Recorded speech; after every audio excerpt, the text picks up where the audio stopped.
लक्सर से बड़ी खबर है। लक्सर में बदला मौसम का मिजाज। आसमान में छाए घने काले बादल, ठंडी हवा के साथ बारिश की हुई शुरुआत और तापमान में महसूस हुई गिरावट। बारिश से कई फसलों को मिलेगा लाभ, किसानों के चेहरों पर झलकी खुशी। तो लक्सर से ये मौसम की तस्वीरें, जहां पर किसानों के लिए एक बड़ी खुशखबरी है। मौसम का मिजाज बदला है। लक्सर में अचानक बदला मौसम का मिजाज और ठंडी हवा के साथ बारिश की शुरुआत हुई। इलाके में किसानों के चेहरों पर खुशी दिखाई दी। बारिश से कई फसलों को मिलेगा लाभ और यहां पर किसानों की फसलों को लेकर ये बड़ी खबर, जहां पर लक्सर में मौसम बदलने की खबर, जहां पर तस्वीरें लक्सर से आई। अचानक बदला मौसम का मिजाज, ठंडी हवा के साथ बारिश की हुई शुरुआत और इस मौसम के रुख से फसलों को बड़ा लाभ मिलेगा। किसानों के चेहरों पर झलकी खुशी। लक्सर से ये तस्वीरें, लक्सर में बदला मौसम का मिजाज।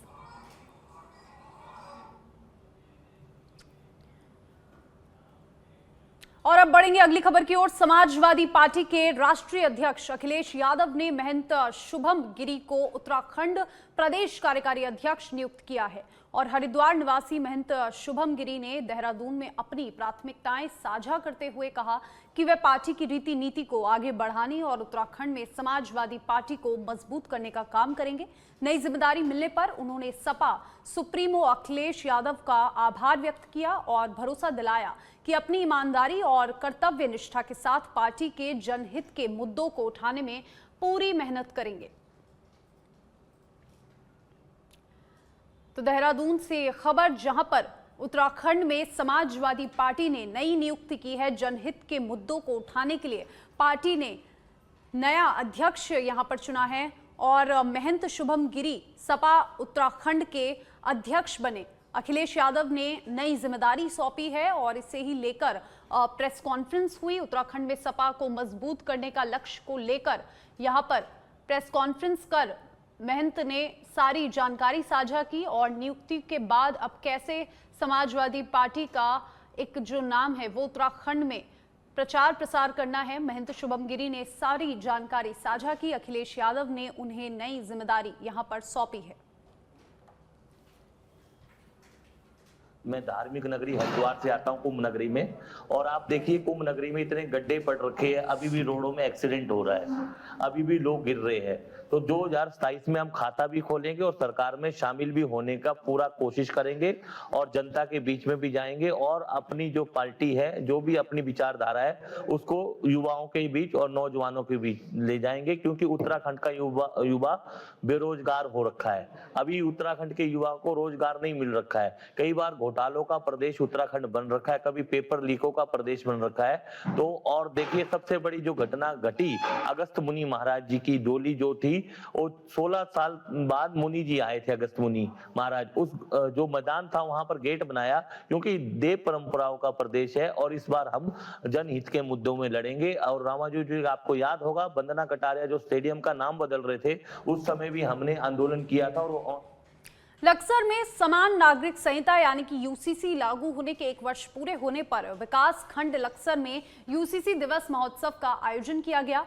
कार्यक्रम में एबीडीओ पवन सैनी और नगर पालिका अधिशासी अधिकारी कामिल हसन मौजूद रहे और इस दौरान क्षेत्र में यूसीसी के प्रचार प्रसार और विशेष रूप से महिलाओं को यूसीसी के तहत मिले अधिकारों के प्रति जागरूक करने के लिए स्वयं सहायता समूहों से जुड़ी महिलाओं को मोमेंटो देकर सम्मानित किया गया। और अधिकारियों ने कहा कि यूसीसी लागू होने से सभी वर्गों और धर्मों के लोगों को समान लाभ मिलेगा तथा विवाह, तलाक और उत्तराधिकार जैसे मामलों में सभी में अधिकार एक समान हो गए हैं। उन्होंने विवाह और लिव इन रिलेशनशिप के पंजीकरण पर भी जोर दिया।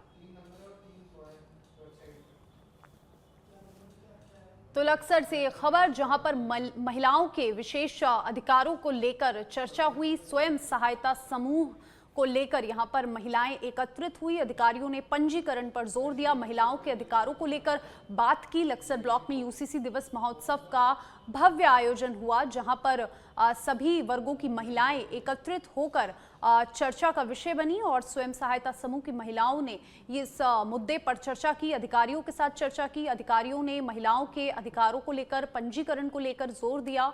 लक्सर ब्लॉक में यूसीसी दिवस महोत्सव का आयोजन किया गया।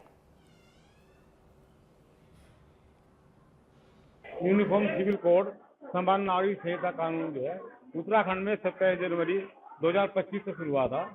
इसके तहत जो है सभी धर्मों के विवाह, तलाक, उत्तराधिकार, लिव रिलेशनशिप से जुड़े सभी रिश्तों में एक समान कानून लागू करना है। यानी अब किसी का कोई व्यक्तिगत या धार्मिक कानून ना होगा। यूनिफॉर्म सिविल कोड के तहत जो है जो गवर्नमेंट ने स्कीम चलाई है, बहुत अच्छी स्कीम चलाई है और आज हमारा जो 1 साल पूरा हो चुका है, उसके लिए मैं सभी महिलाओं की तरफ से जो है बधाई देना चाहूँगी। और ये जो है बहुत अच्छा है।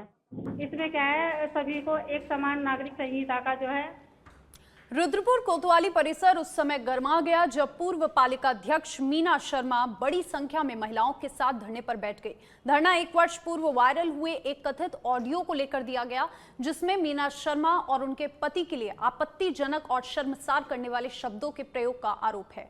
बताया जा रहा है कि उक्त ऑडियो में सुनाई दे रही आवाज पूर्व विधायक राजकुमार ठुकराल की बताई जा रही है। मीना शर्मा ने आरोप लगाया कि लंबे समय से इस मामले में कोई ठोस कार्रवाई नहीं की गई, जिससे उन्हें उनके परिवार को मानसिक प्रताड़ना झेलनी पड़ रही है। और वहीं धरने की सूचना मिलते ही स्थिति को संभालने के लिए रुद्रपुर के एसडीएम स्वयं मौके पर पहुंचे और मामला शांत कराने के प्रयास किए गए। उत्तराखंड से रुद्रपुर से खबर आई, जहां पर ऑडियो में सुनाई दे रही पूर्व विधायक ठुकराल की आवाज को लेकर महिलाओं ने विरोध प्रदर्शन किया और इसे लेकर यहां पर एसडीएम मौके पर पहुंचे। एसडीएम ने निष्पक्ष जांच और उचित कार्रवाई का आश्वासन दिया। वायरल ऑडियो प्रकरण को लेकर रुद्रपुर में आज महिलाओं का धरना प्रदर्शन हुआ। महिलाओं ने महिला का अपमान नहीं करने का यहां पर संदेश दिया। आपत्तिजनक शब्द प्रयोग करने का भी यहां पर आरोप लगाया गया।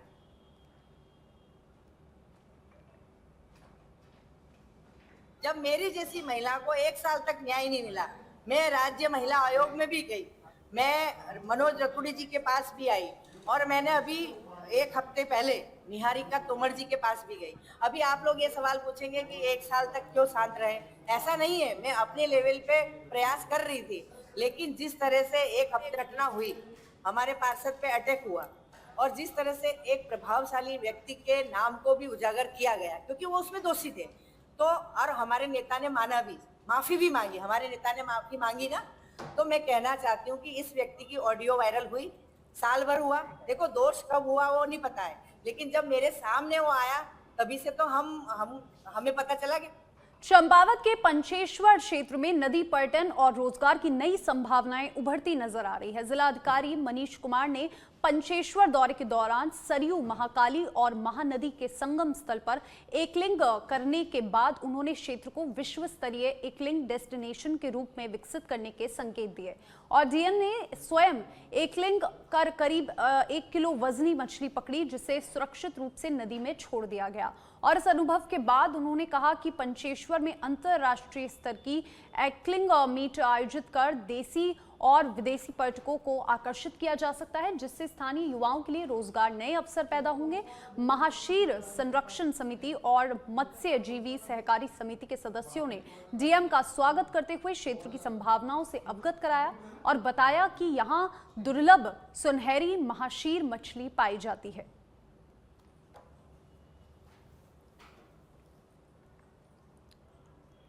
उत्तराखंड में 4 धाम और अन्य मंदिरों में गैर हिंदुओं के प्रवेश पर प्रतिबंध लगाने की मांग तेज हो गई है। बद्रीनाथ डिमरी धार्मिक केंद्रीय पंचायत के अध्यक्ष आशुतोष डिमरी ने बद्री केदार मंदिर समिति यानी कि बीकेटीसी के प्रस्ताव का समर्थन किया और कहा कि समिति के अधीन सभी मंदिरों में गैर हिंदुओं का प्रवेश वर्जित करने के लिए आगामी बोर्ड बैठक में औपचारिक प्रस्ताव लाया जाएगा।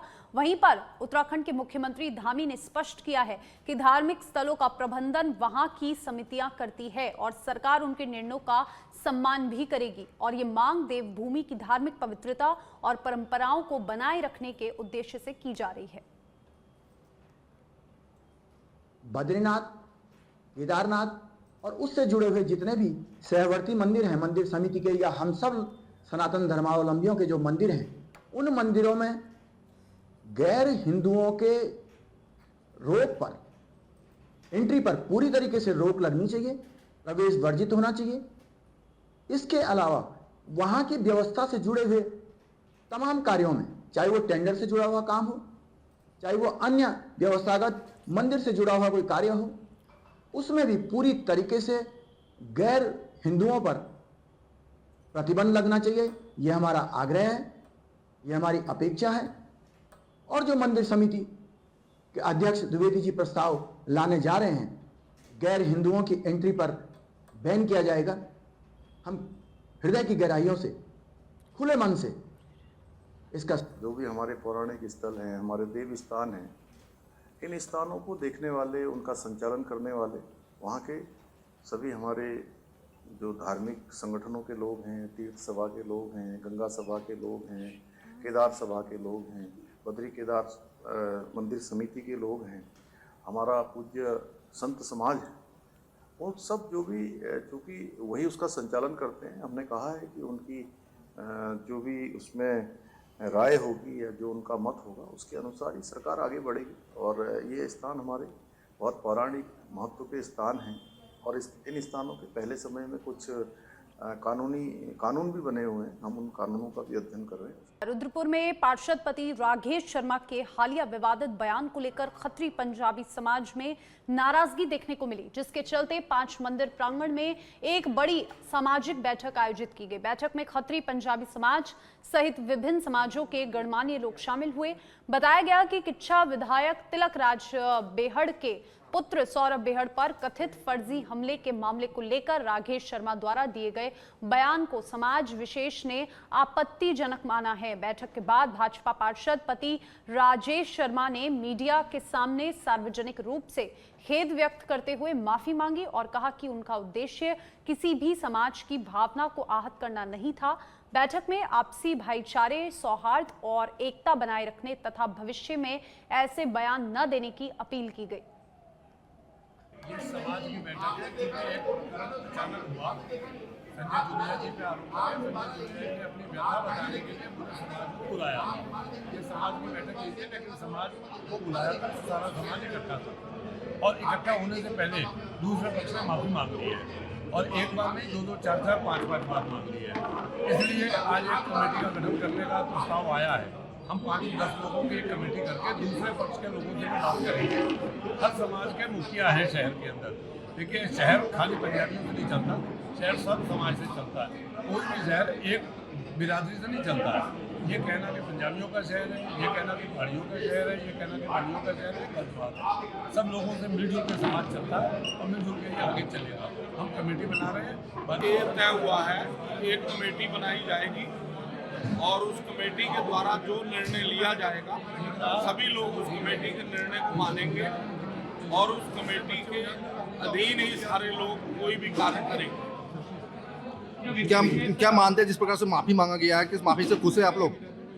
जैसे सारे लोग चाहेंगे, यदि सारे बुजुर्ग लोग बैठ के और सारे हमारे जितनी धार्मिक मुख्य संस्थाएं हैं वो मिलकर बैठकर अगर निर्णय लेती हैं कि माफ़ कर दिया है या हम वो करने के लिए एक्सेप्ट कर लेते हैं, तो हमें इस बात में कोई परेशानी नहीं है, क्योंकि अपनी सारी धार्मिक संस्थाओं से हम बड़े नहीं हैं। आज हमारे समाज ने एक चेतावनी दी है, हमारे समाज ने एक आखिरी चेतावनी दे दी है कि अब राजेश शर्मा अगर कभी कुछ बोलेंगे या कोई और व्यक्ति बोलेगा तो उसके खिलाफ अब समाज लड़ाई लड़ेगा। हमारा खत्री समाज, पंजाबी समाज उसके खिलाफ लड़ाई लड़ेगा। और कोई व्यक्ति, अगर व्यक्ति किसी का झगड़ा पर्सनल हो सकता है, लेकिन समाज का टारगेट किया जाएगा, खत्री समाज को, पंजाबी समाज को, तो किसी कीमत में बर्दाश्त नहीं करा जाएगा। आज इन लोगों ने साफ सुथरी बात कर ली है कि अब भविष्य में ऐसे व्यक्ति के खिलाफ कानूनी कार्रवाई भी की जाएगी। ऐसे व्यक्ति को आज सनातन धर्म मंदिर के अंदर आज यहाँ पर मीटिंग हुई थी, यहाँ पर जिसमें गुरुद्वारा के लोग थे, जिसमें हमारे सिंह सभा कमेटी के लोग थे, शिव मंदिर के लोग थे, नीलकंठ मंदिर के लोग थे और हमारे बहुत सारे साथी लोग जो हमारे जो अगुवा थे, उन्होंने फैसला लिया कि अब हम ये लड़ाई को अगर कोई भी अगर लड़े। घनसाली के पूर्व विधायक और वरिष्ठ राजनेता बलवीर सिंह नेगी का 77 वर्ष की आयु में देहरादून के कैलाश अस्पताल में निधन हो गया, जिससे उत्तराखंड की राजनीति और सामाजिक क्षेत्र में शोक की लहर दौड़ गई। उन्होंने अपने राजनीतिक जीवन की शुरुआत उत्तर प्रदेश में की और 1988 में जनता दल से विधायक बने। उत्तराखंड गठन के बाद वे सक्रिय राजनीति में रहे। 2002 में एनसीपी और 2007 में कांग्रेस से विधायक चुने गए। बलवीर सिंह नेगी ने क्षेत्र के विकास, शिक्षा और बुनियादी सुविधाओं के लिए लगातार काम किया। उनके निधन पर राजनीतिक दलों, जनप्रतिनिधियों और स्थानीय लोगों ने उन्हें सरल और मिलनसार और जनसेवी नेता बताते हुए श्रद्धांजलि अर्पित की और इसे उत्तराखंड राजनीति के लिए अपूरणीय क्षति बताया।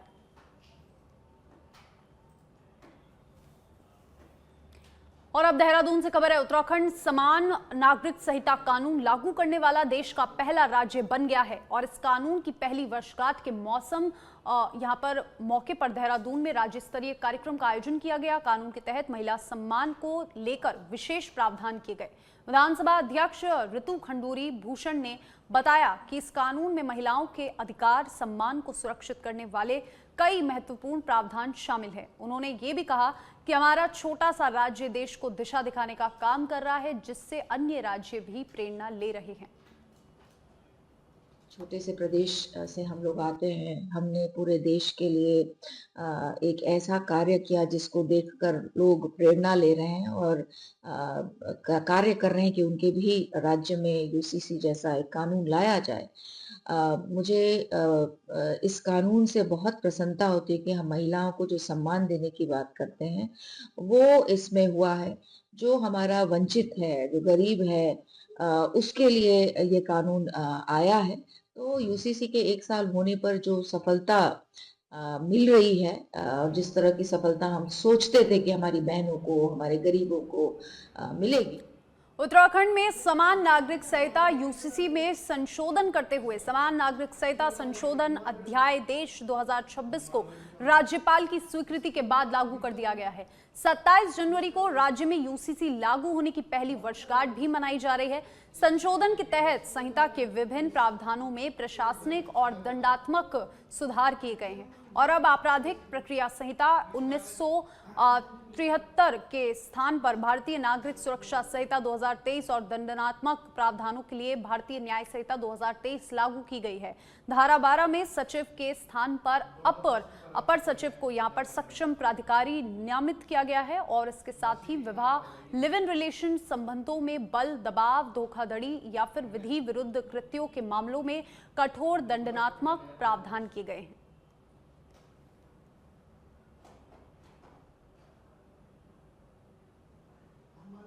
27 जनवरी का दिन हमारे राज्य के लिए बहुत महत्वपूर्ण दिन है, क्योंकि देश के अंदर हम पहले राज्य के रूप में ये गौरव हमको प्राप्त हो गया कि देश की आजादी के बाद देश के संविधान निर्माताओं ने संविधान के अनुच्छेद 44 में जिसका प्रावधान किया था कि देश के अंदर समान नागरिक संहिता होनी चाहिए और उसको सबसे पहले लागू करने का काम देवभूमि उत्तराखंड के लोगों ने किया है और उसका 1 साल सफलतापूर्वक संपन्न हो रहा है। और मैंने जिस दिन ये लागू हुई थी तो उस दिन मैंने कहा था कि ये समान नागरिक संहिता की जो गंगोत्री है, गंगा है, जैसे देवभूमि उत्तराखंड से माँ गंगा निकलकर पूरे देश को जल और जीवन देने का काम करती है, उसी प्रकार समान नागरिक संहिता की भी गंगोत्री। उत्तराखंड रुड़की के नारसन में स्थित हरियाणा के पूर्व कैबिनेट मंत्री और भाजपा नेता करतार सिंह भड़ाना के कैंप कार्यालय पर आज एक कार्यक्रम का आयोजन किया गया। इस कार्यक्रम में बड़ी संख्या में कबरपुर डांकी गांव के ग्रामीण पहुंचे। वहीं कार्यक्रम में करतार सिंह भड़ाना के द्वारा अकबरपुर डाकड़ी के गांव में निजी तौर पर 10 लाख रुपए के विकास कार्य कराने का ऐलान किया गया और इस तौर पर यहां पर करतार सिंह भड़ाना ने कहा कि मंगलोर विधानसभा क्षेत्र की जनता ने जो उन्हें आशीर्वाद दिया उसको वह कभी भी नहीं भूल पाएंगे। उन्होंने कहा कि अब मुझे यही याद रखना है। साथ ही उन्होंने ये भी कहा कि मैं यही पर रहकर क्षेत्र की जनता के हितों की लड़ाई लड़ने का कार्य करूंगा।